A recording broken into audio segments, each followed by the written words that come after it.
अस्सलामुअलैकुम वरहमतुल्लाहि वबरकातुहू। व्यूअर देखो, आज हम बहावलपुर से बाहर निकल रहे हैं और ये रेलवे लाइन है। तो बहावलपुर से बाहर को हम निकल रहे हैं कराची रोड की तरफ। इतना मौसम ख़राब है, सारी धुंध पड़ी हुई है, फोक स्मोक पड़ी हुई है।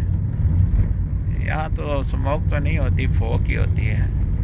तो ये देखो कितना कुछ नज़र नहीं आता। ये सामने दरख्त है, आप लोगों को नज़र आ रहे हैं? हमें नहीं नज़र आ रही। ये आदमी बकरा ख़रीद के लेके जा रहा है। तो देखो, आदमी काम तो कर रहे हैं, चाहे जो भी हो रहा है, सारी दुनिया काम कर रही है।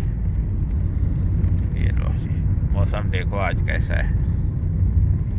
ये कमाद के पौधे हैं, छोटा छोटा ही है, बड़ा नहीं हुआ, हमने पानी नहीं लगाया इसको। तो आज मौसम बहुत ज़्यादा ख़राब है, इसलिए तस्वीर भी तो बन नहीं रही, मूवी नहीं बन रही। बस हमने कहा चलो थोड़ी सी बना देते हैं। अस्सलाम वालेकुम वरहमतुल्लाहि वबरकातुहू।